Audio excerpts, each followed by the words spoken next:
Hello, everybody. This is Name Your Game, a video game podcast brought to you by SharcTank.com. Each episode, we have a new guest with us so we can talk about their favorite games from the past and present. So, my name's Dane. And I'm Tim. And this week, or this episode, we have with us a podcaster, YouTuber, games journalist, and on top of all of that, he has the time to be a man and a half. George Weidman. How's it going, George? Hello, everybody. I'm George Weidman. How are you guys? I am fine. We're pretty good ourselves. Yeah, you know, it's okay. It's okay. It's okay. Yeah, well, I mean, I don't know where you're from, George. We're up here in the Seattle area in Washington State. Oh, you're so far away.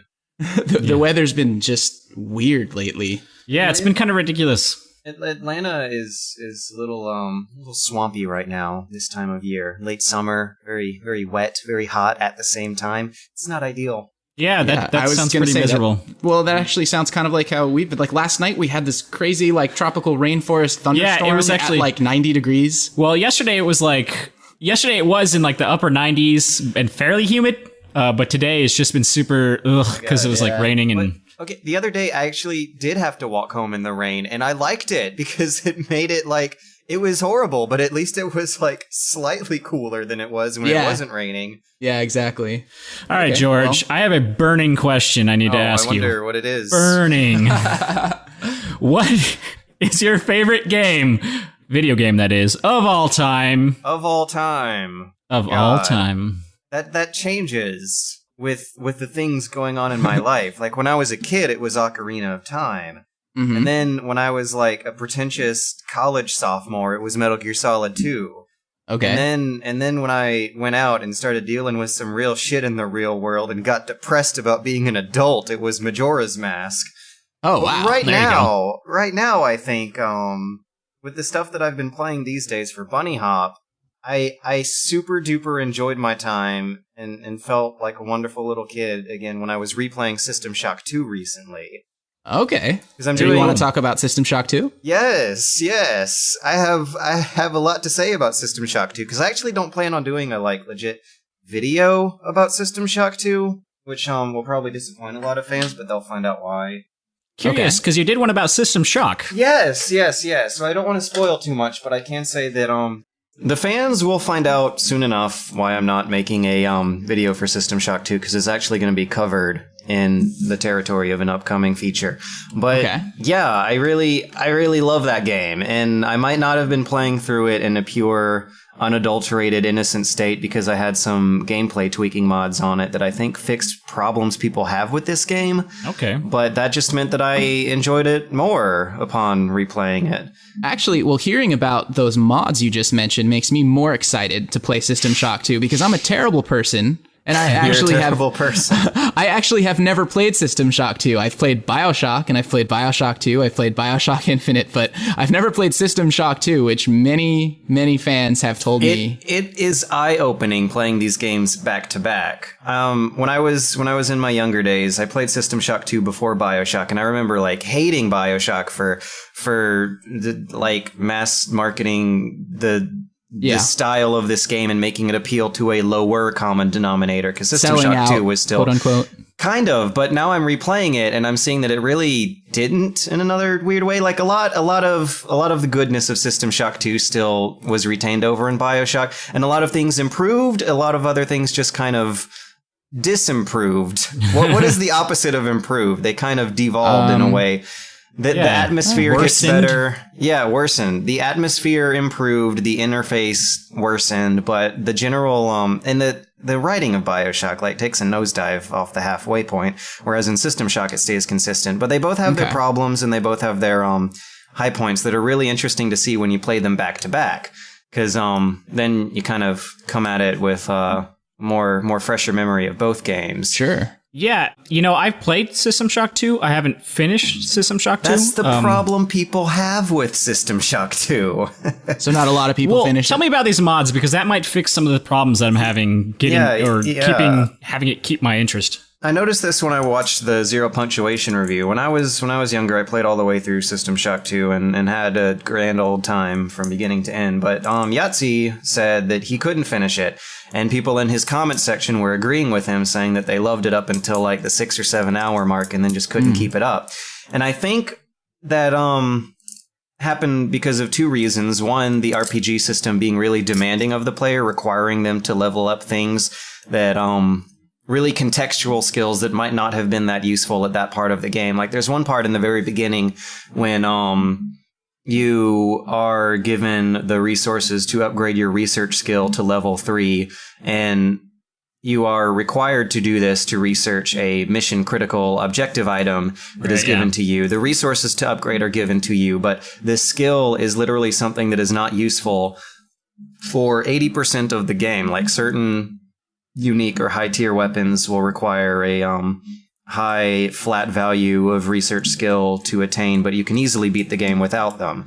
But there are like that's kind of a way of gating progress that I tolerate, because a character in the game gives you explicit instructions to, but I can understand how a few players might fudge that up. But I don't know if it happens again later on in the game, or if the difficulty is just scaled in a way that expects the player to upgrade in ways that they might not, because one of the mods I was playing with most recently rebalanced the game to I don't necessarily know if easier is the better word, but maybe playable is a good word. Because yeah, like I know there's a laser sword you get that requires like energy weapon level 4. They nicked that down to level 3 to make it more viable for a later game melee weapon, and little tweaks like that I guess make it more tolerable towards the end game. But another thing that absolutely positively frustrated me on my replay of it that I did not like at all is how a lot of the objectives that you're given when you clear out every level of the spaceship requires you to find items inside of piles of clutter that you could easily miss. Like, I don't know how fresh on your memory System Shock 2 is, but one of these levels you have to assemble an access code for a device that you find fairly later at the end of the level, but up until you get to that point, you're supposed to be looking at paintings on the wall for numbers in them, which are the numbers that make up the access codes. And after a while, you might notice that you missed one because you weren't paying attention at the paintings on the wall. You were paying attention to surviving against monsters that seem like a higher priority on your list. There's this awful point at the end of the game where you have to blow up these giant black alien eggs. And it's like the most artificial gamey thing. Like Shodan will literally tell you, blow up 12 of these eggs and you can reach the next area. And of course, when I was playing through it, I got 11 of them and spent an hour trying to find the last one, which was granted in kind of an easy place. But at that point, the amount of terrain that you've covered is so vast, it's just not easy to pick through it all and find these little items that that are required. Bioshock doesn't have that problem, but Bioshock also kind of takes a dump on the interface that worked really well in System Shock. And the I don't know if I want to talk about the big spoiler in the middle of System Shock 2, but there's a great revelatory moment in the middle of System Shock 2 that Bioshock emulates, but then teeters way fast right after it happens. Yeah, I know what you're talking about in Bioshock. In fact, that game, the beginning, like hooked me so well, but the second half was kind of hard to finish almost because it was like I didn't have the game was fun, like it's got good gunplay and stuff, or it did for its time. It just didn't have that hook that kept hooking me. I wanted to know more. It was kind of okay. You might feel that because the motivations for the villain you are up against radically change towards the middle point to something that is far less both believable and interesting. Right. Because, have we all played through Bioshock in here? I didn't finish it. I'm pretty familiar with what happens, but not from a very close up. I might have to spoil. We can spoil it. It's an old enough game. It's been spoiled for me, but just not in like really high detail. Now, what about System Shock 2? Because I know one person here played it but could not finish it. I don't know anything about the story of System Shock 2. Okay. Well, I don't know if this is a sacrifice you want to make, my friend, because playing through System Shock 2 is the first time is great. I actually this do is a plan great to moment. Play it. Okay. I mean, if you think that you can continue to discuss it without, I'm gonna try. Okay. So, but we've both played through the middle point, at least of Bioshock. There's this great reveal, this "would you kindly" thing in Bioshock. Do we know what that means? Would you kindly? Yeah. Do we know about that spoiler? Yes, I do. Okay. Anyway. Okay. Good. There's this running theme in the Ken Levine Shock games about our main character having a villain kind of have an intimate connection with the objectives of that game. Right. And in System Shock 2, there's a grand reveal towards the middle that kind of puts our character not necessarily in a mind control situation like the Bioshock character about completing these gaming mission objectives, so much as one that's just like based on pure, raw, animalistic survival in the middle of this completely sterile alien environment of like a spaceship millions of miles away from home. There's absolutely nothing your character can do. There's no chance of you ever making it back. Right. Really, the only thing you can do is follow the instructions you need to survive. Whereas in Bioshock, you find out that you were manipulated into following instructions because of a sneaky code word, and your character was a genetically engineered experiment from childbirth. Right. And it just sucks that they kill Ryan halfway through. Yeah, because he's such a better villain than Fontaine. I know. That's basically what I was trying to get to. Because after you have him, you kind of sever the guise of you having to complete these objectives without really knowing like how or why. Like I feel like it just kind of blows its load too soon, you know? Because that's the halfway point. And the writing goes way downhill because Ryan as a villain is he's kind of an interesting concept. Like he's a megalomaniacal, that's probably how I really butchered that word. But okay. He's a objectivist, industrialist businessman turned despot. Whereas Fontaine is like the strong-armed gangster thug businessman who's kind of like his product. Like even the lore of the game kind of undermines Fontaine's influence as a villain. Like he's not the ringleader of Rapture.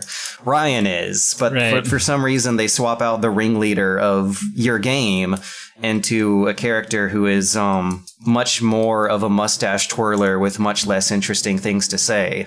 Yeah, I think they were trying to be like, you know, because at first you think he's helping you, and then it's like, oh my god, he's been manipulating me. I think it was supposed to be this huge twist, but it just wasn't. Oh, the first time through it felt like it, but I also still noticed the first time through the quality of the game generally start to steer clear towards the end, which is understandable. Like that happens to every game, almost every game, even System Shock 2. Like I was just talking about those stupid black eggs on the Rickenbacker. God. Am I allowed to curse? Yes. Yo, man, fuck those black eggs. Okay. But in the Bioshock equivalent of the black eggs is that horrible little sister escort quest where you have to gather up the Big Daddy supplies to pretend to brainwash the little sister to open up the door to the next area. But yeah, it's really interesting to see the same story being retold through a radically different lens and go through some transformations in that regard. Also, it's the little things I forgot about Bioshock that are really kind of greatly impacting my replay through of it these days. There's something about the physics engine. It feels like every time I walk in a room, like everything on every shelf just starts falling over. And they make the loudest noises. It has great audio engineering. I apparently didn't have an EAX sound card back in the day, but now I do, and I'm able to turn on this reverb. And when you're in metallic rooms, there's this like incredible metallic reverb every time something moves. But the problem is that when the physics engine is designed so that all the physics objects are super lightweight and floaty, that means that when you're walking through a crowded area, you hear clangs. Like never-ending clangs almost. From everywhere? Yeah, like it rides that line between something that seems like it might be intentional and something that might not. Sure. So I don't really know. It's a little thing that's bugging me way more than it did the last couple times I played it. I know exactly what you mean. So something that I'm curious about is I I always heard that System Shock 2 was a lot scarier than the Bioshock games. It's a lot more in the way of traditional horror, whereas Bioshock is kind of like unsettling, but not necessarily jump scares. Bioshock tries. Well, I think it tries. It's hard to tell sometimes. Yeah, I think it's too silly to be scary, I think. Well, Bioshock. Infinite took it way far away from being scary. Bioshock is rather Infinite just isn't scary at all. It's unsettling but not scary. And I think I don't know. Me personally, I'm not a fan of horror, so maybe that's one of the reasons I wouldn't be able to get through System Shock 2. Yeah. I think the horror in System Shock 2 is great, partly because I talked about what a pathetic bid for survival your character is in. Yeah. Sure. Like my first time through, towards like the 75% mark, I just kind of wondered to myself, why isn't there a suicide button in this game?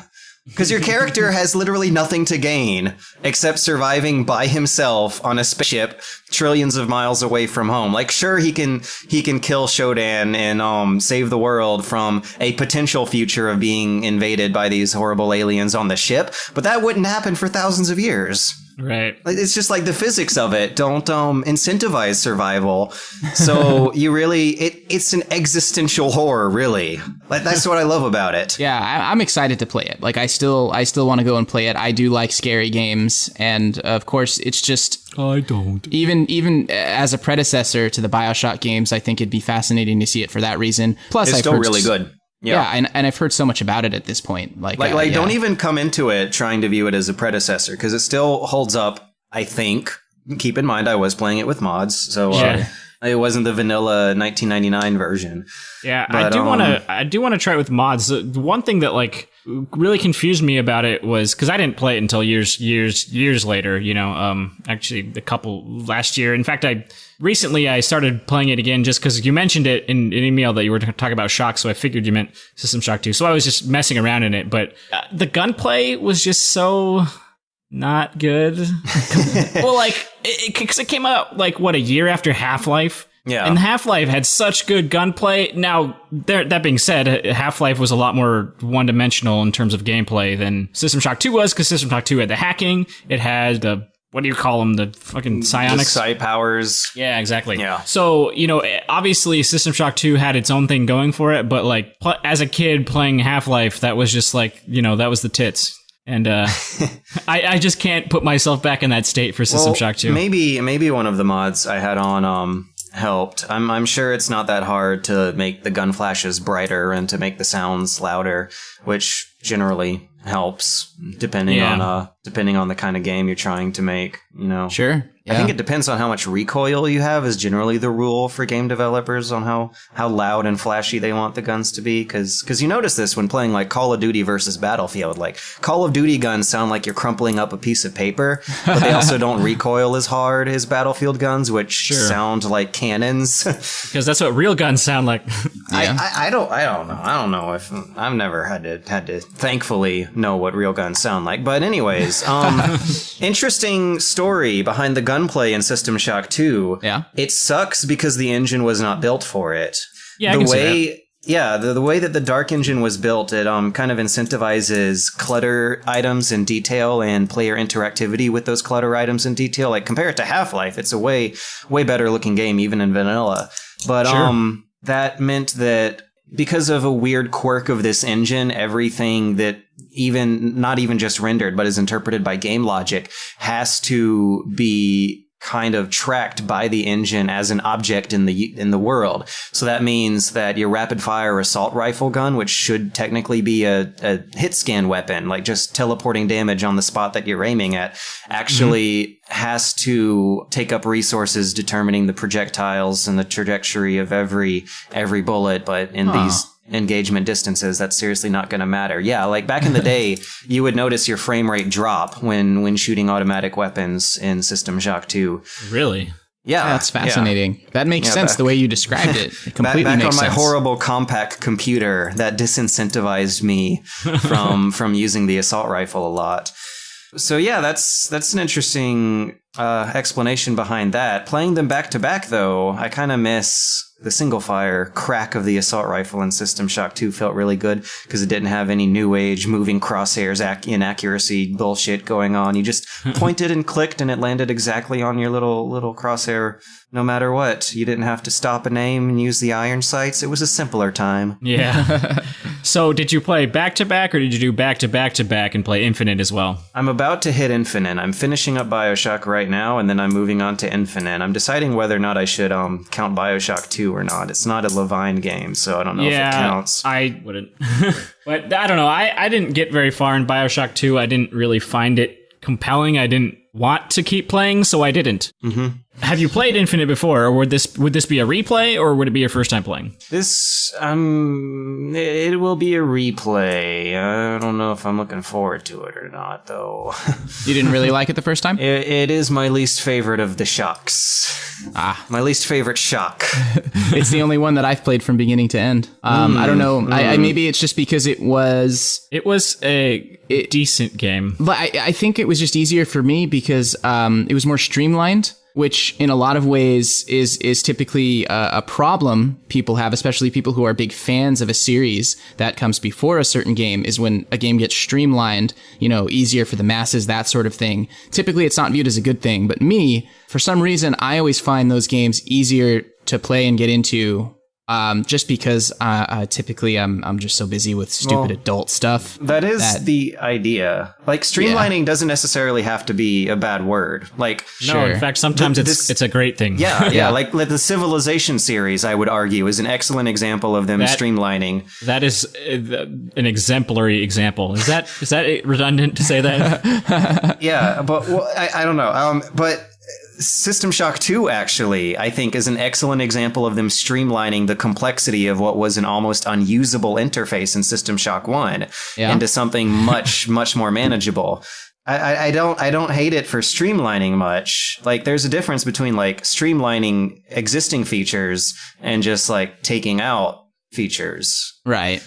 Yeah, and I feel like I completely agree with the negative aspects of Bioshock Infinite that I've heard in reviews and just in discussion with friends and stuff like that.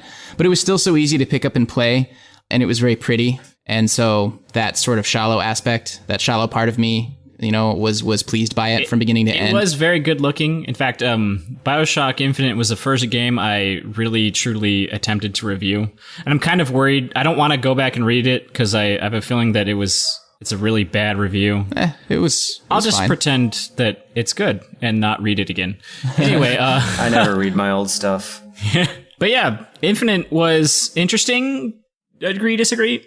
I don't know. That ending, man, it's just a mind fuck. The ending was dumb. I guess, like, I haven't really done a lot of serious thinking about Infinite because I just kind of played it through once I guess it was right before GDC, so it would have been this year's spring. Oh. And I kind of wanted to see what all the fuss about, like, what was Adam Sessler creaming his pants about. And it didn't, I guess, maybe it was the hype. Maybe it was overhyped that I didn't get it. Or maybe it's because I'm, like, coming into it from having played all the other Shocks, except I hadn't played System Shock 1 at that point. But still, the majority of the Shocks were under my belt, so I was coming to it from expectations that it didn't necessarily hold up to. That doesn't mean it has to, though, but I feel like it lost a lot by simplifying the gameplay into much more of a corridor shooter in this one, as opposed to the kind of corridor Metroidvania-y Zelda-esque explorer of the previous games. Because the exploring in Infinite was only ever exploring the area that you had to be in at the time, as opposed to going back to areas that you hadn't been in for a while. Like it tried it sometimes. I think there are 2 areas in the game that are designed like hubs with specific objectives you have to complete from a central branching room. Yeah. Whereas in Bioshock and System Shock, that is how every map in the whole game is designed. In Bioshock, they simplified it from System Shock 2, but whatever, it was still there. Yeah. And I guess by losing that style of level design, they ended up homogenizing it into something that plays like a whole lot of other games out there. Like, that's kind of the de facto, the linear corridor designed, even if it is outdoors, a lot of games still design those outdoor maps like corridors. The story-driven, quote-unquote, cinematic, linear first-person shooter is the vanilla way of making a game this gen. And, like, that's gone on longer than, like, Contra clone side-scrollers in the 80s went on for. Yeah. Like, that is vanilla. No, you're right. And I have to wonder if their thought process there was that, well, that's what sells, and we want this game to be successful. So never a good reason. No. But what I'm saying is they try to basically have their cake and eat it too, right? Yeah. Because they knew that would be successful, but then they wanted, Levine wanted to probably pepper in his usual, but I'll still give it all of the twist. And I would agree that just because there was Bioshock in the name, it was going to be successful. Mm-hmm. Like, yeah, I guess I that's feel true. like they didn't have to compromise. Like, Bioshock, maybe that way. Like, they wanted to be successful, so they streamlined it a bit, still made a good game. They didn't have to do that for Infinite. Well, but maybe they also wanted, they wanted to keep the people who are already fans and also get new fans, the Call of Duty people. I don't know. They wanted some of that COD money. When you read or listen to interviews with Ken Levine, there is a running, since Bioshock and onwards, there is a running undercurrent of him trying to juggle the demands of success with what he wants to do with this game. Like, yeah, he was talking about that when making Bioshock. Like, the whole theme of the development of that game was, how do we compromise this ridiculous, like, kind of pretentious, brainy game about objectivism with also being a game about setting people on fire and shooting them in the face, and then ended up kind of weakening it as a result, I guess. Sure. A lot of people think Bioshock Infinite shouldn't have been a first-person shooter at all. I probably might have liked it better if it was an adventure game with very little to no shooting. I don't know. Yeah. And even in the that article he wrote about the game's box art, do you guys remember that controversy? I remember the controversy, but I don't recall there being an article that he wrote. Yeah. He wrote an explanation about why he decided to make the box art look dumb. It's because it sells. So, take that as just an emblematic microcosm of the compromises that auteur-ish game developers have to make in AAA. And I think that's a lot of the reason why he laid off most of his team. Oh my God, what a sorry story that was. Yeah. And a kind of misguided attempt of wanting to make, like, smaller, cooler games just for himself and less for the mass market. He laid off most of the people on Irrational. He could have made his own studio, but whatever. Anyways, again, I guess he could have made his own studio again. Sure. But yeah, I think when you look at this point in this career and this series, you see that exact conflict between wanting to do cool things versus wanting to do tired, vanilla, marketable things, like, permeating under every single element of Bioshock Infinite. Is kind of how I felt about it. So as a result, the cool stuff ended up feeling really ham-fisted. I agree with that. Yeah, I don't know. I guess I enjoyed the game. I thought Elizabeth was a great character. I thought... Which is another reason why the box art was stupid. I didn't like how she threw resources at you through the whole game, so you never ran out. That was, like, the best source of comedy. I would just be, like, hiding behind this pillar or something, and she's standing in the line of fire and throws me an RPG. Just like... That's probably not how the design document intended it to go. I loved when I was standing right in front of her, like 3 inches away from her face, and she flipped me a coin, and it was so awkward. Yeah. Yeah, no, that was unintentionally awesome, I think. But at least I chose to interpret it that way. It was funny sometimes, it was annoying sometimes. I never really considered that as an aspect of her personality. Non-stop laughs, man. Story-wise, I agree. I liked her character as well. And I really just liked all the interdimensional stuff. I didn't. I'm always a fan of that. I don't know. The ending was just so... Ugh. Well, not really even just the ending, but anything, like pulling open portals and just using things from other universes. That was interesting. That was fun. From a gameplay mechanic. Yeah. From a story point of view, it was dumb as hell. I don't need, like, whether In or my not opinion. it's interesting from a, yeah, of course. In my humble opinion, good sirs, I felt that the dimensional tearing and warping of items from other maps into your map was contextual as hell and involved no player skill, but rather the placement of those contextual prompts from the level designer, which, It's the kind of thing that happens in almost every game you play that has you running through levels, but if you don't notice it, then that means they're doing it right. In Bioshock, it was very noticeable. Right.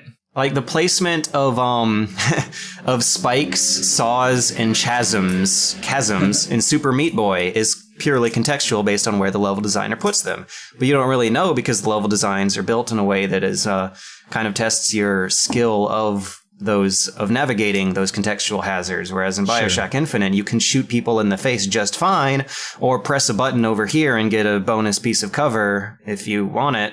Sure.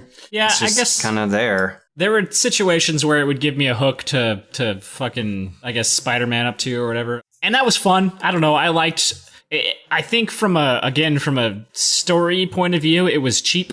But being able to fly around on the sky hooks, that was fun. I just had fun with it. Yeah. I mean, it's not like it's necessarily not fun, but it's kind of less of a cohesive whole. Like you can just point and click on people's faces and it'll work fine. So why wouldn't you just do that? It's kind of the superior that dominant kind of strategy paradigm. Rolls itself into one of Tim's other complaints about the game, which is that it gives you all these different ways to accomplish the same goal, but only a few crap, of them dude, are actually the sniper useful. rifle is ridiculously overpowered. If you get the right upgrades, I was headshotting people and then one-shotting them in the head, of course. And then it gives you, there was like a thing where you get 5 kills in a row. It gives you like a damage increase. And then I think it was the ghost boss, the ghost boss in the graveyard, the spooky ghost. The one that teleported through like 3 different parts of the map that you had to fetch quests for. Well, yeah, and there's like there's the big fight, and she would just stand there like summoning dead minions or whatever. And I just sat there with my sniper rifle, went bam, bam, bam, bam, bam in the head, and the fight was over. It was just silly. So think about that. Like gunplay, good gunplay is what sells games. And Bioshock Infinite also has all these other contextual level design features added to the gunplay, but the quality of the gunplay disincentivizes the use of them. So therefore, a way to incentivize the use of them would be to downplay the importance of gunplay. A very accidental, lucky way of making that happening is by building your game on an engine that necessitates bad gunplay, like System Shock 2. Hey, maybe you'll enjoy Bioshock Infinite more if you find some cool mods for it. Yeah, that makes the gunplay worse. I don't think people have made... Well, those exist, actually. Like for, I remember there was a mod for Stalker that the game already like gave you really, really bad accuracy cones in vanilla, but the modders were like, no, they need to be worse. Wow. And it was great. I loved it because then you have to pay attention more to what you're doing. You can't just point and click your way through the whole game. Sure. Yeah, for sure. We've talked about the shocks quite a bit here. What's a more recent game that's really impressed you, that's really blown your mind or blown you away, so to speak? Yeah, something within just the last few years. Or last 5 years, last 7 years, whatever Well, you the consider shocks recent. kind of were within the last 5 or Well, 7 but he years. said System Shock. Yeah.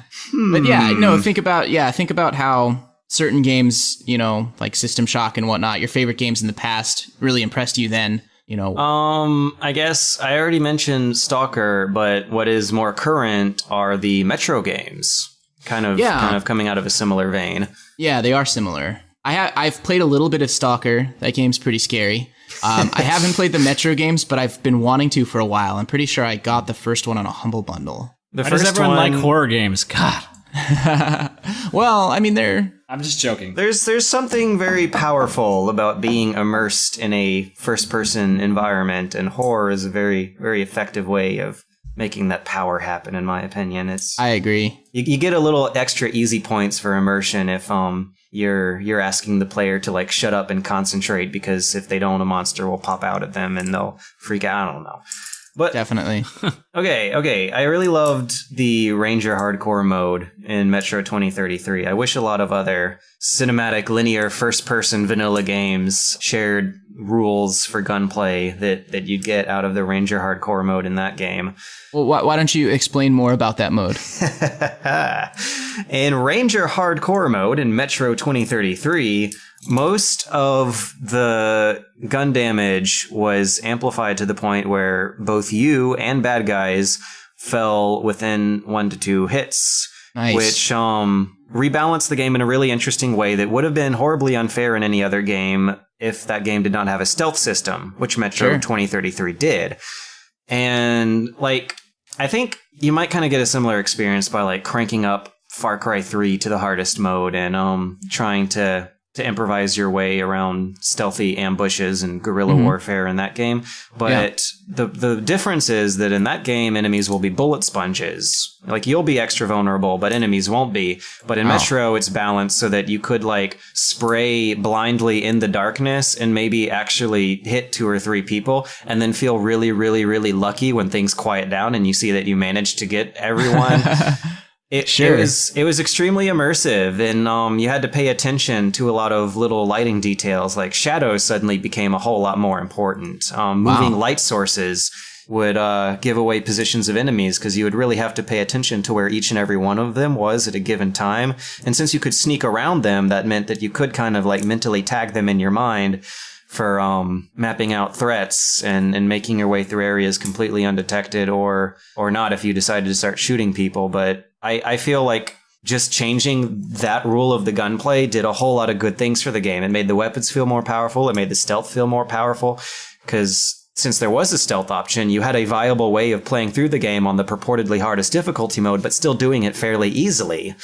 Interesting. It was just a really different, cool way of looking at generic cinematic action game combat that I felt worked very elegantly. Like, nothing even threw me off guard. It just felt natural. Yeah, that sounds really cool, actually.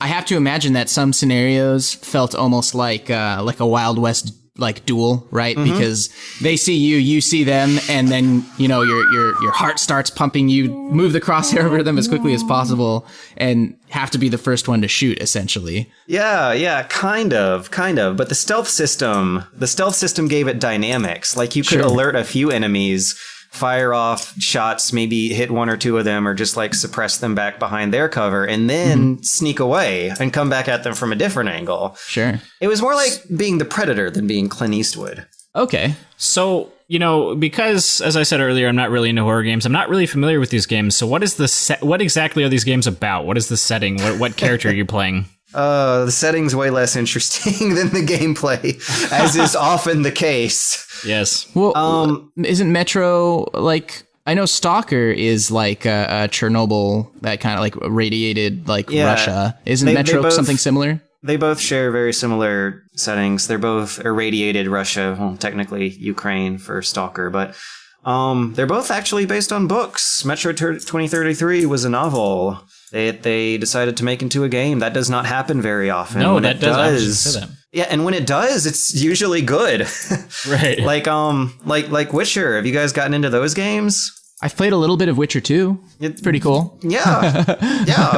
The Witcher 1 is actually one of my favorite RPGs of all time. Nice. Wow. But I feel like when you have you know, the hard part of making a game is kind of a story to contextualize the game. And when you have like an actual legit novel writer covering that base for you, you can kind of have a bit of an advantage, a bit of a leg up.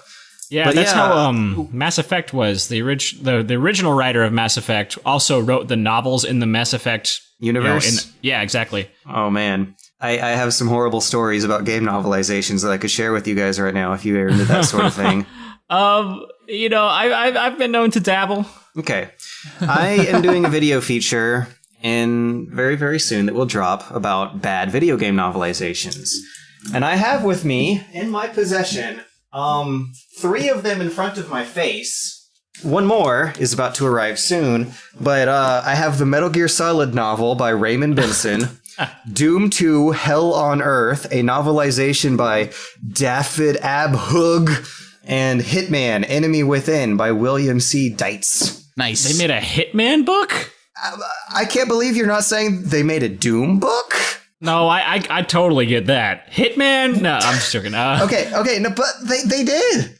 They didn't. No, I believe you. It's crazy. I'm almost done with the Hitman book, and like 2/3 of this book is Hitman just eating meals. Whoa, nice. He like assassinates.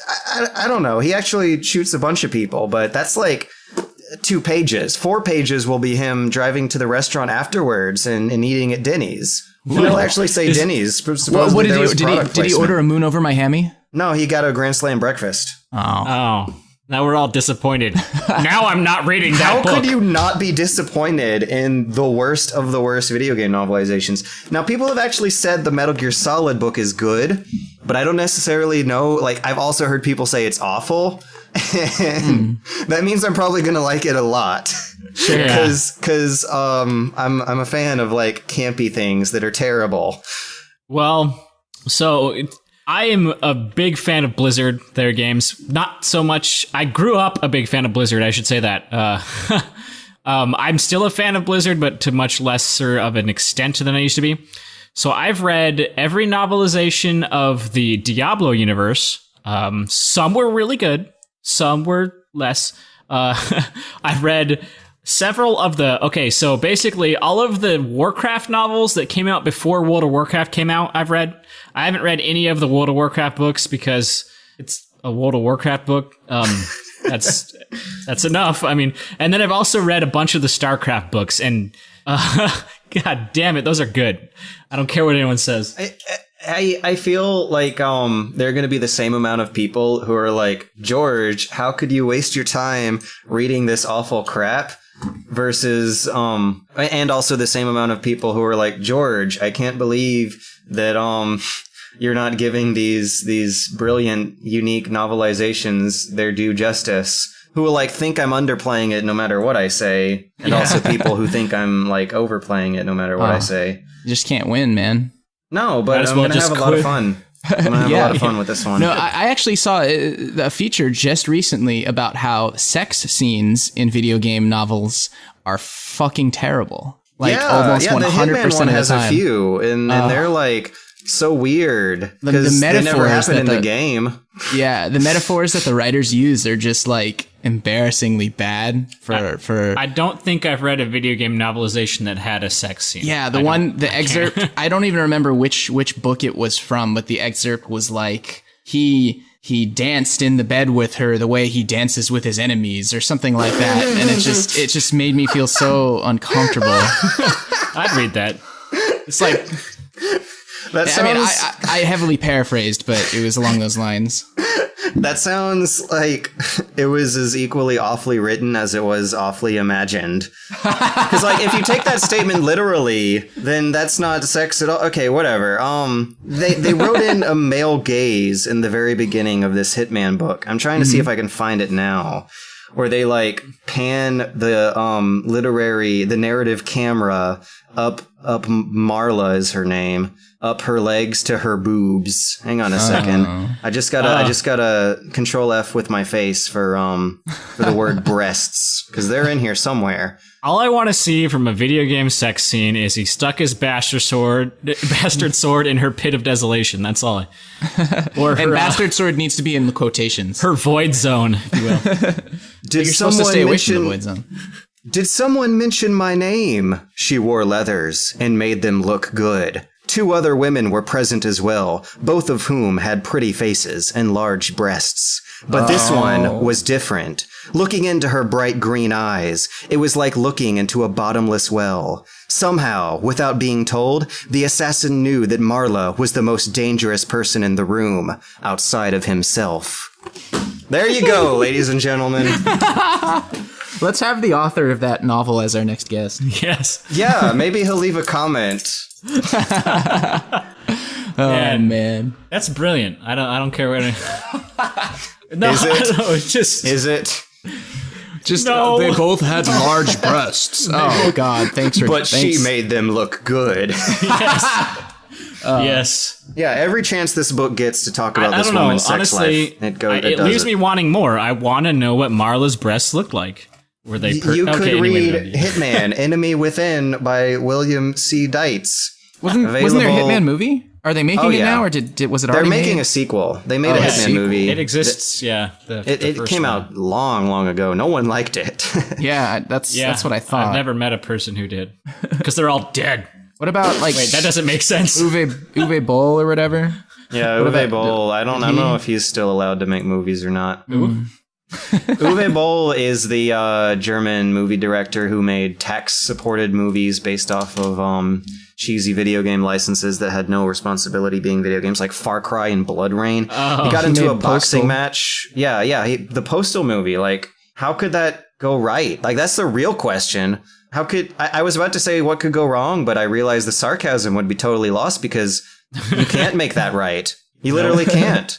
The thing that I'll always remember about him is that Lotax from Something Awful used to write articles talking shit on him, so Uwe Boll challenged him to a boxing match, and he accepted. Yeah, and he actually got Lotax destroyed. Got the shit beat out of him. Yeah, I remember that. Because Uwe Boll is a big, strong man. Yeah. Oh God, what a pathetic fucking human being. Yeah. Anyways, let's what's next on the docket? Yeah. Okay, well, we talked about System Shock 2. We talked about the Metro series. Actually, I did want to ask you, for anybody who's listening who wants to get into the world of YouTubing. Oh, please don't. It's a long uphill climb at this point. Like it was when I came into it, and I probably won't be, or it probably will be for a good long while. I'm looking forward to seeing how the tip jar changes the YouTube economy and infrastructure, if you will. Sure. But until then, if you are looking forward to getting into it, unless you already have an established background or an established social network with YouTubers, you're looking at a year-long uphill climb of not really being able to, I guess, kind of make up the difference for the amount of time you put into it. Maybe it's just the kind of videos I do, because I don't do a Let's Play channel. Sure. Like I try to use my journalism background for this. I graduated in journalism and worked at the city paper for a while, but I guess that means that I don't really strangely want to slack off on it. Like I have a part-time job, but I moonlight as Bunnyhop, and it works out well enough. It's not easy though. It is definitely not easy. Oh yeah, and I wouldn't expect it to be. Yeah. I mean, there are just like too many nights where I lose sleep. I have like little to no social life anymore, and my eyes, they just like hurt when I close them. Do either of you guys get that like from looking at the computer screen all of your life? Because like when I'm not working at Bunnyhop, I'm working at another office job where I'm looking at a screen. I literally... I don't think human eyes are built for this. Yeah, no, I know exactly what you're talking about. You mean our eyes, didn't evolve over those many years to anticipate these screens that we just invented like 30 years ago? I need to buy some Razer gamer glasses, I guess. I can hook you up. I have a really good friend. He's the community manager at Razer. I'll get you your Razer gamer glasses. Yeah. Oh, okay. Actually, I want to have him as a guest on the show soon. Well, in that case, I guess I should order some... I'll take like 3 Black Widow Ultimates, a Razer Blade Pro, Yeah, why not? I'm trying to think... going on SharcTank. I'm trying to think of some other completely silly, ridiculous, pandering gamer products. They have that bracelet. That bracelet. Really? I haven't heard of this one. It connects to like your cell phone and like... They have a dildo, don't they? A dildo? Do they? No, they don't have a dildo. Oh. The owner. No, it's called the Hydra. Poner. No, okay. That's that would be the worst name. Well, for a it would dildo. definitely be snake. It would be snake themed. Yeah. The Leviathan. The Razer Anaconda. Yeah. For stimulating your senses for extra fast reflexes. Yeah, it's for and it gives you really good actions per minute. You can't concentrate on anything else. It's tough. It's also for distracting your enemies. Oh God. It has a built-in camera. So, moving on, or I guess getting back to the topic at hand, I imagine that thankfully that YouTubing, it's definitely very hard work, and I'm sure a lot of people try to get into it without realizing that or without being willing to put in that work. But for those who want it so bad that they would do that year of just Well, yeah. The people who do will do it no matter what I say and no matter what anyone says, which is good because that means that you'd have the drive to, which you need. Because like I said, like no matter who you are, well, I guess there's a lucky minority who could come into it more established than others. But if you are like trying to come into it from a blank slate, you are looking at that 1 year climb where you should not listen to anyone else's advice. Yeah. And just like do what you think works because then you're going to be building up an audience while you do it. Sure. Which is as long as you're entertaining.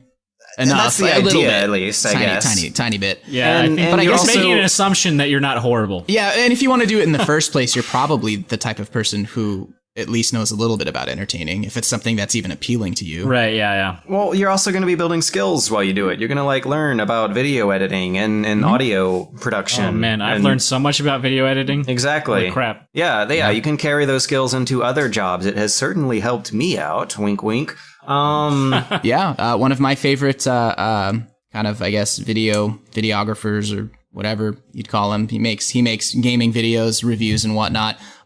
Ended up using those skills to become a full-time video editor for a big company. It's like his full-time job now. Exactly. Like, I don't want to go into details about my employment outside of Bunnyhop, but I will say that learning video editing is a very useful asset.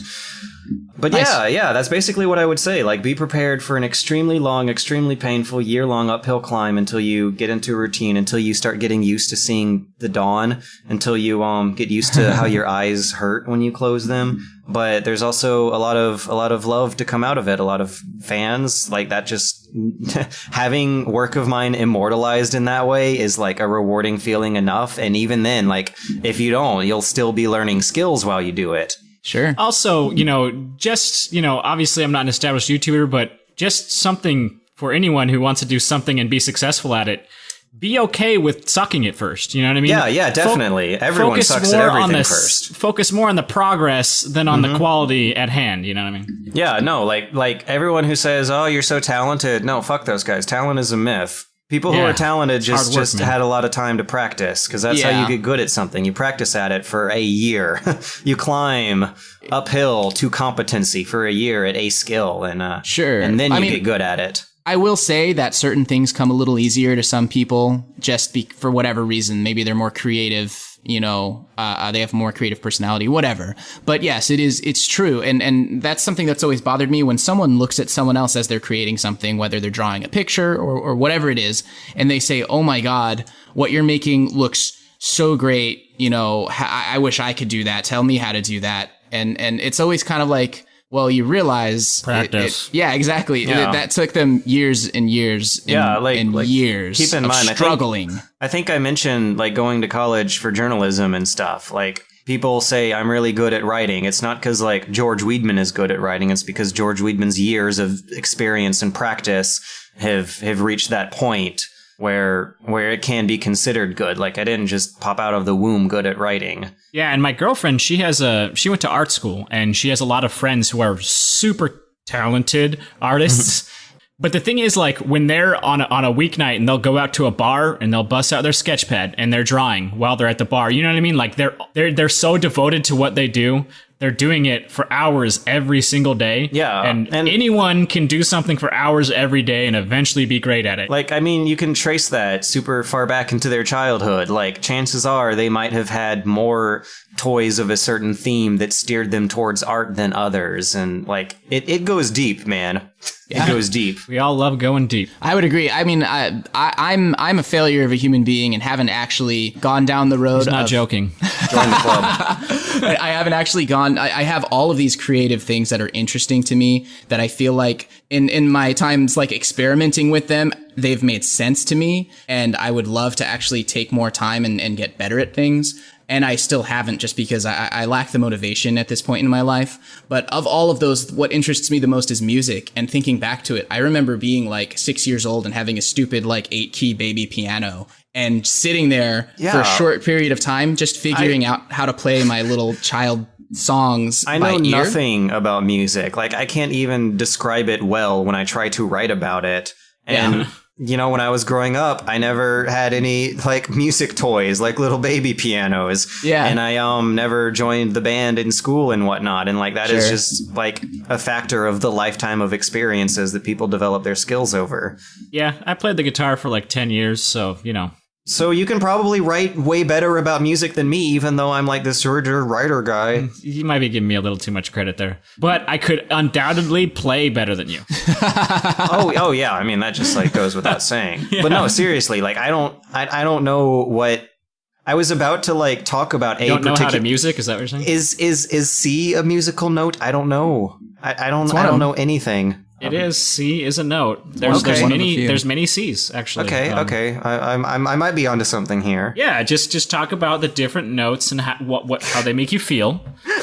Yeah, I guess. I mean, it makes total sense though that in order to write confidently or intelligently about something, that you'd have to sort of research the topic to the point where you gain a little bit of efficiency in that topic just to be able to write about it. Yeah. And sound like an authority, right? Like the big challenge for anyone who's into journalism is trying to come off as an expert on a topic while having an extremely scant amount of time to research it. Because even when you're like not necessarily just writing about video games, like I would hate to review the 4th installment of a series I know nothing about. Yeah. But also, like, when I was working at the city paper, I really hated writing about the bureaucratic political process behind putting up a new bike lane on a boulevard as opposed to an avenue. There are just so many things you have to pretend to know something about whenever you are reporting the news on something that it's any bit of experience helps, really. Sounds like writing papers in school. Yeah. That's primarily what they try to teach you to do, is how to look stuff up and research stuff and know more stuff about stuff. Yeah, I mean, or pretend to know more stuff about stuff. Yeah, more than anything. At that point, are you really pretending? Right. I mean, I guess. Yeah. It depends on the person. If you retain the knowledge, then no. But yeah, I mean, more than anything in school, they teach you how to learn, or like they should teach you how to learn as opposed to teaching you things. I went to engineering school, and you learn a lot of stuff in engineering school and you develop some skill, but more than anything, you're proving that you can learn the things that you need to learn to be an engineer. You know what I mean? As opposed to like no one learns the stuff that they need for their job in school when it comes to engineering. Or a lot of things, really. But you learn how to deal with boring office work and deadlines. Dude, I can tell you all about screws and nuts and bolts and why they're designed the way they're designed. You don't have to, though. It's cool. Are you sure? Cool. Because it's actually really interesting when you... I'm just joking. No, it's not. Worst thing ever. It's fine, I'm sure. But we're talking about video games, right? Yeah. I actually want to make a video game nuts and where bolts. you're designing nuts and bolts. Banjo-Kazooie, nuts and bolts. That's what we're talking about. That was a video game. It was. It was a bad, terrible video game. Yeah. Yes. That's cool.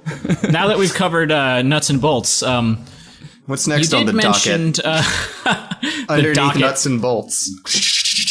No, oh, fuck, I had a question. Oh, no. God damn it. Dan, the way you looked at me made me forget it. Oh, sorry. That's not true. I'm just an idiot. This is something that I've been thinking about a lot lately, so I want to bring it up. You mentioned earlier that when we asked you favorite game of all time, you mentioned that when you were a kid, it was Ocarina of Time. Yeah. Yeah, it was. Is that... The way you said that makes it sound like... it hasn't... I don't feel that it's aged as well as I thought it would. Yeah, I kind of agree. I picked it up on is it for the 3DS or just for the DS? I don't remember. 3DS. Yeah, and I couldn't really get through it. I feel like it's rough, but at the time it was great. At the time it was excellent. It was the highest rated game of all time for a good reason. Yeah. Anyway, have you seen? Of course, you've seen Sequelitis, the newest Sequelitis, Zelda Sequelitis. Yeah, and then you also did a critical close up on it, which. Mm-hmm. Hey, speaking of which, are you still doing those or what's or? Yes. There are a couple more coming. It's just I've wanted to ramp up production values to the point where I can't push them out as regularly as I once could, and also maintain a weekly schedule. Because the weekly schedule really is what kills critical close-ups. Yeah, I kind of figured that was the case. Yeah. Because then I have to invest my time into smaller ideas. But if the smaller ideas, if anyone's going to watch them, they still have to kind of be substantial. So it diminishes my pool of material for critical close-ups while also diminishing my pool of time, because critical close-ups will take 2 months of research put together into like a 45-minute video, whereas weekly videos will take a week of research into a 10-minute video. So then when do I have time to make my 2-month critical close-up video? I don't know. That's good. That's a blunt problem you honesty. need to solve. No, I kind of figured that was the case, but I just was curious if you were still working on it or whether it had become too difficult with the weekly schedule. I am. I don't want to spoil what the next one is going to be because it's not Metal Gear Solid 4. I'm saving that one for super duper special occasion. But it is a game that people will still enjoy hearing me yabber on and on and on and on and on about. Cool. That makes me happy because I really enjoy your critical close-ups. There will be more. Trust me. They're coming. Thanks, though. I really appreciate that. Good. It's good to know that people like that, and it's also kind of a little nerve-wracking to know that people are still looking forward to the next critical close-up. It's just like... it would be so much easier for you if nobody wanted it anyway, right? Yeah. It's just... Also, ever since Metal Gear Solid 2, I've wanted them to be, like, super duper good. Like, since then, I did Metal Gear Solid 3 and Dark Souls, and Dark Souls had this, like, whole interesting soliloquy on, like, death and the persistence of the human spirit in the face of death, and how that related to the game being about dying over and over again in the middle of a very challenging and beautiful environment. So I tried to make a pretentious metaphor about it. It was really fun. Fun.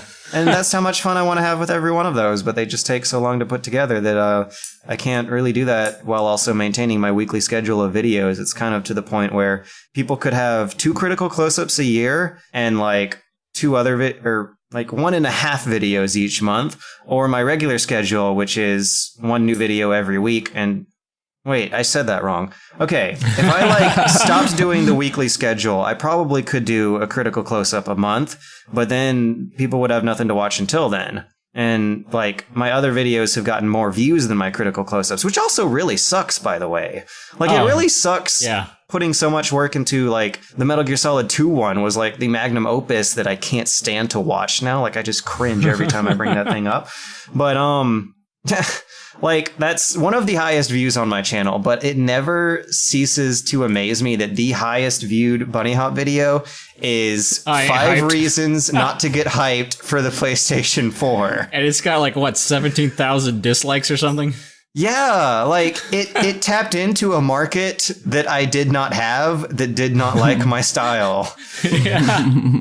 Like, that was really surprising to see, because it also kind of validates my prejudicidal stereotype about the mainstream YouTube audience being children. But anyways, no, they absolutely are. And that's why I've been talking about gearing our we have a group Let's Play series that we do. And I was like, we should gear it towards kids. Come on. I seriously want to experiment someday just to see how it goes. Sure. Yeah, because like my girlfriend's nephew, who's 5, was like, I watched your Octodad video. It was funny. And I was like, what the fuck? I was like, oh my God, how did I not see this before? So, I think when I'm lying awake at night or when I'm taking a shower, I do think about what it would be like to start up a second YouTube channel and give like no hints whatsoever that it's me, but make like the most pandering, stupid, childish Let's Plays of like PewDieBait games just to see how well it would perform. I'm sad to say I do not have the time to embark on this wondrous experiment right now. Sure. And also, there's always the chance of someone recognizing my voice and being like, hey, I know this guy. He shouldn't be making this stuff. But I thought about it. It's really fun to think about. You can modify your voice to sound more high-pitched and annoying. Yeah, no one will know. What if it exists right now? Oh, shit. Are you...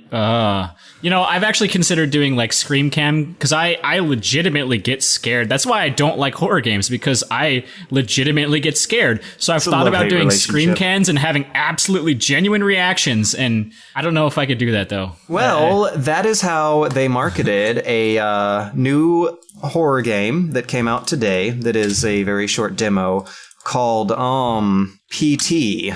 That was a good segue. Yes. They included some quote-unquote authentic reaction shots from people playing this game.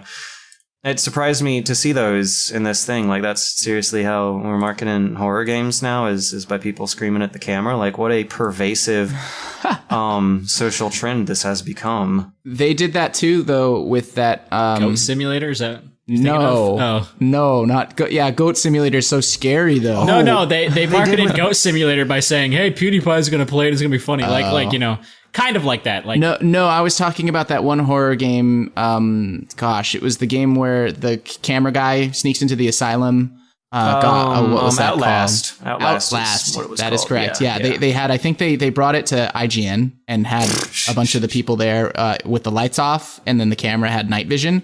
Watching them play it essentially, and so they basically were screaming, every time something jumped out, and I thought, wow, that looks pretty scary. This is how the Paranormal Activity movies were marketed. They didn't show footage of the movie. That's true. They just because you wouldn't be able to tell. Yeah, they just showed audiences screaming. Yeah.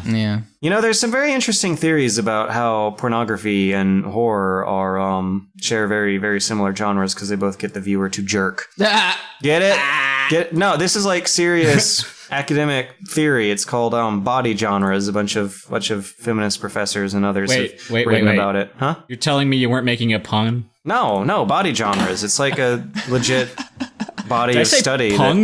No, you said pun. Okay. I haven't heard about that body study. genre, That's pretty interesting. Well, it's not necessarily a study, it's more theory, but anyways, whatever. Horror and porn both get the viewer to jerk, and that's why they're both considered low-class entertainment. They both make me cry. Or something. Yeah, or make you cry. Well, not really, because people love things that make them cry. People look up to media that makes them cry, that makes them have a bodily reaction that is not a jerk.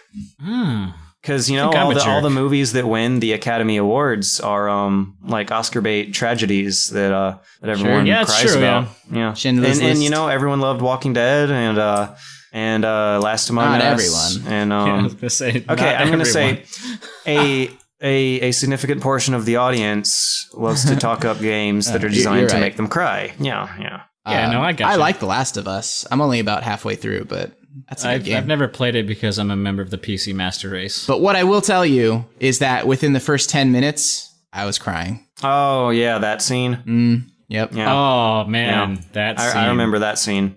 Yeah. Well, it happens in the first 10 minutes. It's hard to forget.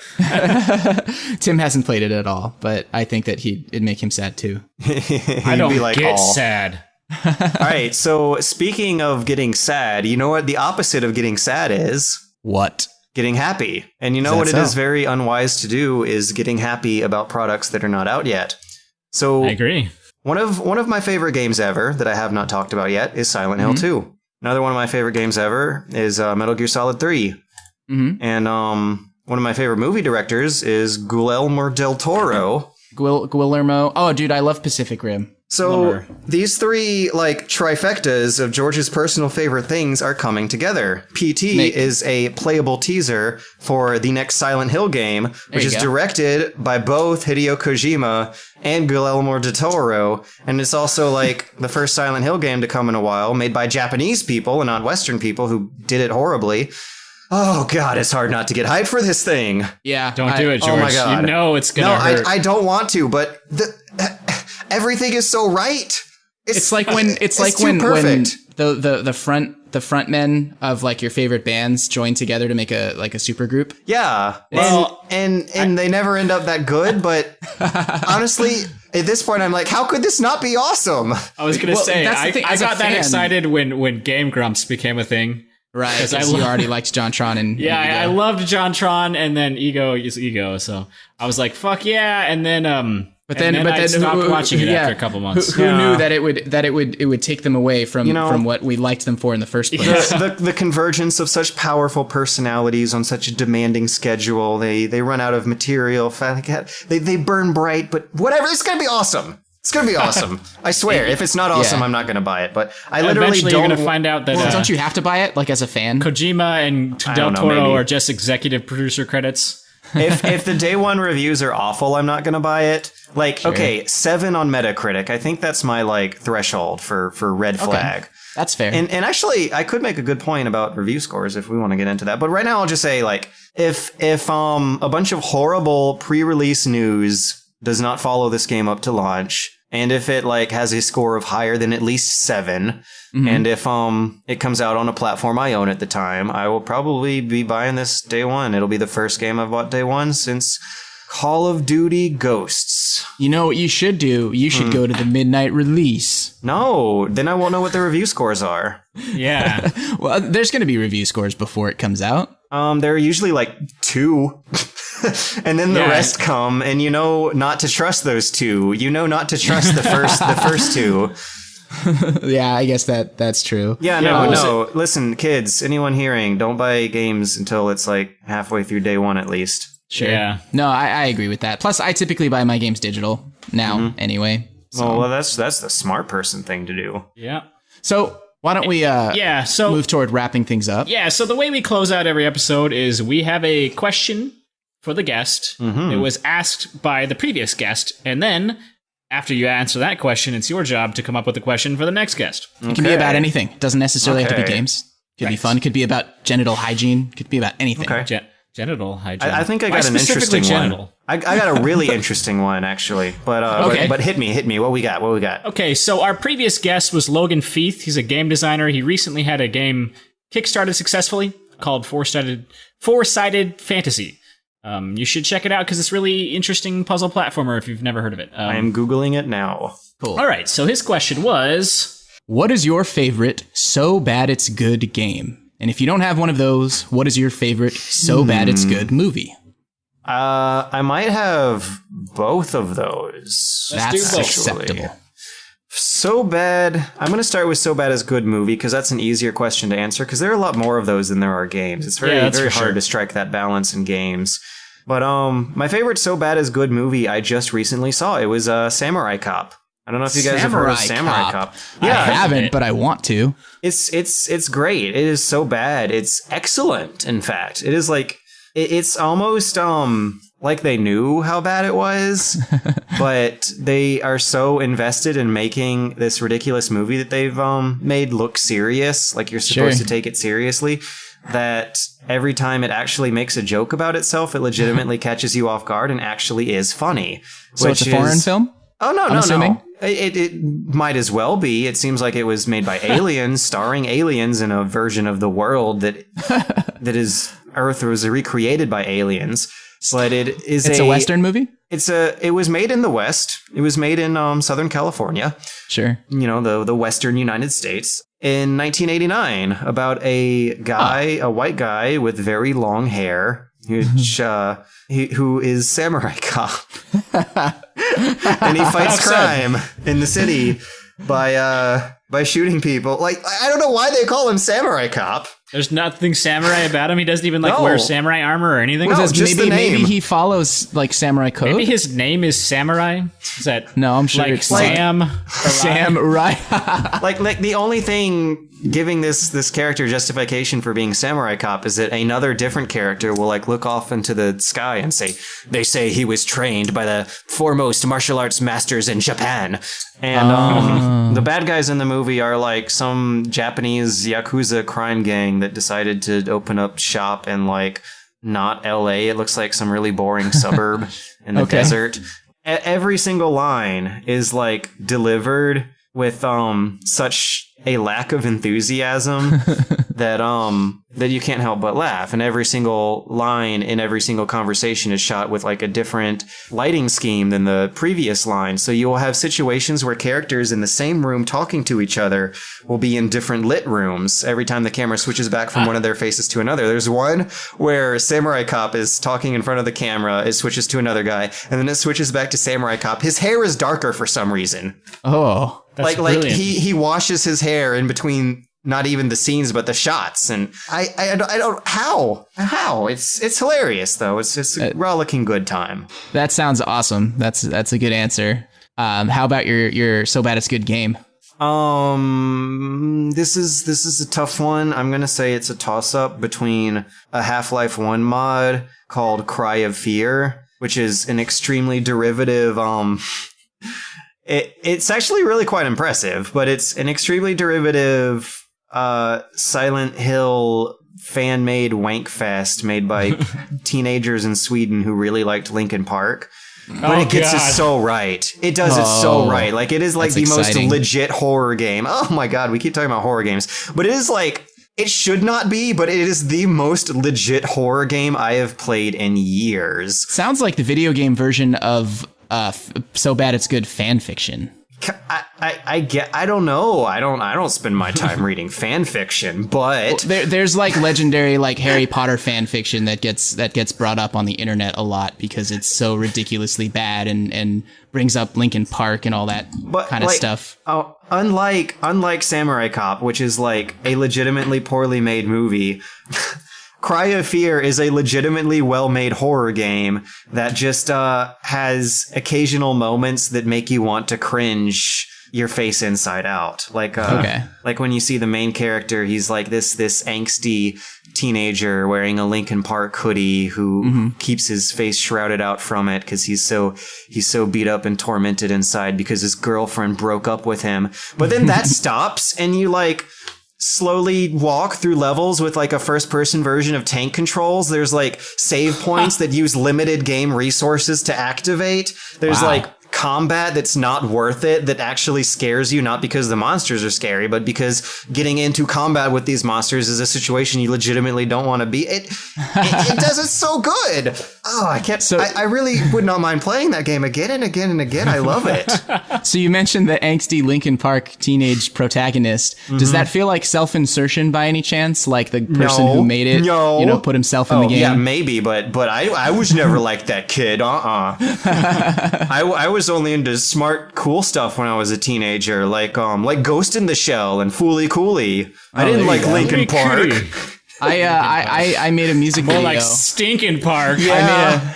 I made a music video for my digital media class in high school and used In the End as the backing music. So. No, I legitimately hated Linkin Park because I'm I proud was. Of you. I you were hated one of the few strong people. Oh, well, you hated it for the wrong reason, so good job. No, I actually hated it because it was, at the time, my two least favorite things were rap and techno, so it was basically a blending of the two. But I love the white guy rap parts in Linkin Park. Oh, dude. So good. It really helps me cope with my loss, the sense of loneliness and despair I feel in my life here. Well, you know what they say, Atlanta, Georgia. In the end, it doesn't really matter. Yeah, it doesn't. No matter how far you've gone or come, whatever the word is. However it goes. Okay, so you said that was just one of your choices. Was there another one? I was about to say Brutal Doom. Brutal Doom. Is that a Doom mod? Yeah, it's a Doom mod. Why is it? Okay, I know why. It's because mods usually can't really meet the same standard of quality that like full game releases do, and because I have not played Deadly Premonitions yet. Sure. And I need to do that someday. But yeah, right now, like my answers to that questions are all mods because they write a line of quality where they are not well-made products. They're kind of like well-made reinterpretations of products. Like there's no way in hell Cry of Fear should be a Half-Life 1 mod, but Brutal Doom is just like the same assets of Doom. Oh, I guess I could also say, no, Charles Barkley Shut Up and Jam is a legitimately good game. It's not so bad it's good. It's just good. But whoa, Brutal Doom is like this completely exploitive, childish, juvenile realization of what parents were so afraid Doom was. Oh, okay. So it's like really over the top. It's really over the top and gross and disgusting, and I fucking love it. That sounds like fun. It's shameless, but it's shameless in a way that is not yet marketable. Like maybe horrifying amounts of childish amounts of gore and a middle finger button. Well, actually, Blood Dragon adopted that from Brutal Doom. I feel like Duke Nukem has kind of tried to follow that same logic. Yeah, like you can't like Duke Nukem anymore, but Duke Nukem 3D is still fun as hell. Does that count as so bad? No, Duke Nukem 3D has legitimately good level design, and that shotgun, man. Yeah. No, I loved Duke Nukem 3D. I played the shit out of that game. Yeah, I played it in like 2008, like way past its prime, and it was damn fun. Like that's how you know it's good. Like when a game passes the nostalgia test. Didn't they like release it for the Game Boy Advance or something? Oh, maybe. I feel like they did. There was a handheld version of it, but it wasn't the same game. It was like these awful, awful levels. Oh god. Yeah. Anyway, So what's your question? You said that you think you've already thought it up. what smell do you associate with your favorite game? Oh. That's interesting. Now I want to try and come up with one. But what would your answer to that question be? The smell of fresh N64 plastic when I started playing Ocarina of Time as a kid. Oh, okay. Yeah, you know that like System Shock for your favorite game. well, okay, it depends on the time of my life. Like I was still George Weidman back then, was I not? Yeah, I'm just Plus, it really comes down to the senses that were involved at the time too. Yeah. You might not have any smells that remind you of System I don't Shock. associate System Shock 2 with the smell because digital games don't have smells. yeah, but you might have maybe you ate a lot of popcorn while you were playing System Shock 2. I kind of associate Walking Dead with the popcorny smell because I was eating a lot of popcorny while playing through that. Okay. Yeah. I usually associate with music. Yeah, I get that. Yeah, especially with massively multiplayer online games. Yeah, because that's what you do. That's the only way to make them tolerable. Yeah, you put on an album and then just grind levels, and now. Oh my god. When I was a stupid teenager who did not listen to Linkin Park, I swear, I listened to Rammstein while playing Unreal Tournament 2004. It was so fun. Dude, it worked so well. They are legitimately good in concert, but in like the most ridiculous way. So bad it's good in concert. I don't want to say bad because it's not bad. It's just so over the top. Like it's crazy. I like, can imagine. Oh man, my favorite masks that have flamethrowers attached to them and shit like that. One of my favorite bands had to break up due to the unfortunate death of the lead singer, and it was Gwar.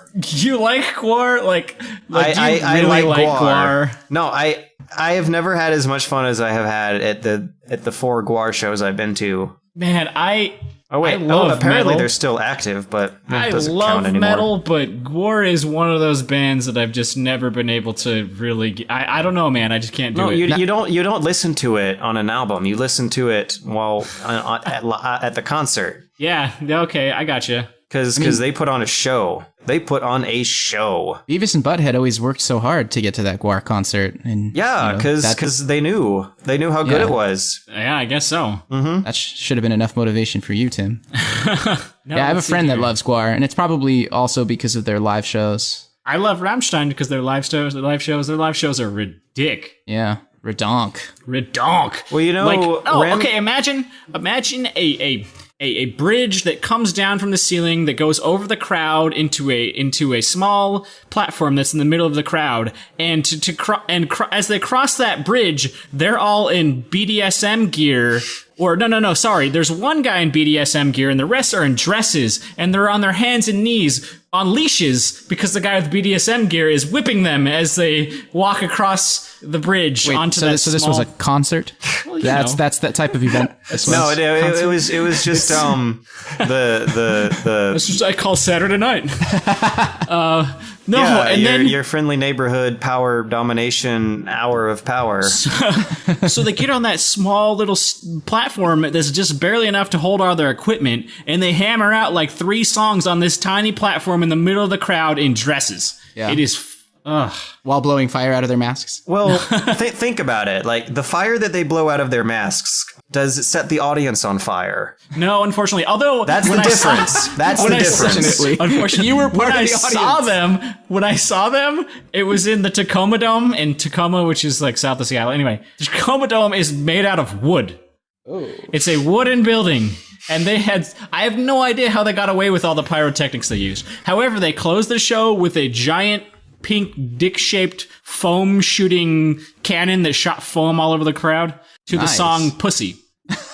Well, there you go. That's cute. That's cute. I will admit that. It's adorable. But if it was a Gwar show, then they would be shooting fire into the audience from their dicks. And from their actual dicks. Yeah, because that's how they do. Because they're not humans, so it's okay. They don't have human dicks. They have alien dicks that can accommodate. That sounds like something from Metalocalypse. Just like setting the audience on fire, and you love it anyway. Yeah. Well, Yeah, I love it because that's etiquette. in the song "Pussy," the lyrics are, "You have a pussy, I have a dick. So what's the problem?" However, they're German, so they say "dicke," and That sounds makes it Japanese funny. almost. Yeah. almost. I like how they say squirrel because I saw this video of German people trying to say squirrel, and it's like squirrel, squirrel. They just couldn't do it. All right, George. So where can the people at home find your stuff? YouTube.com/bunnyhop show. Do you have a Twitter account where you can keep people posted on what's going on in your mind? Twitter.com/Super Bunnyhop. Perhaps Sweet. a Facebook page? Hang on 1 second. Facebook.com/pages super-bunnyhop. Super hyphen. Super hyphen. aka dash. Yeah. Okay. Yeah. Bunny hop. Nice. Hyphen dash. right. Same thing. What about a website? Or do you still update the website? I still update the website, but it is useless. Don't go there. But you can find it at superbunnyhop.com. Well, all right. So, thanks again for listening to Name Your Game. We work on several other projects at SharcTank.com. That's shark with a C, not with a K. We're a nonprofit, volunteer-driven gaming and geek culture site based in Seattle. We do local convention coverage, Let's Plays, tabletop strategy, and game reviews, among other things. Like and subscribe if you want to support us in our work. And you can also leave feedback either through comments here on the YouTube video or on our site, sharktank.com, or you can even email us at nyg@sharktank.com. Thanks again for coming on, George. It was an awesome episode. We really it was talking to you. It was a pleasure talking to you. It was fun, I guess. We'll see you guys next time on... Bye, everybody. Name your game. Okay, that's a good outro. Oh, my foot fell asleep. It's cramping. Oh no.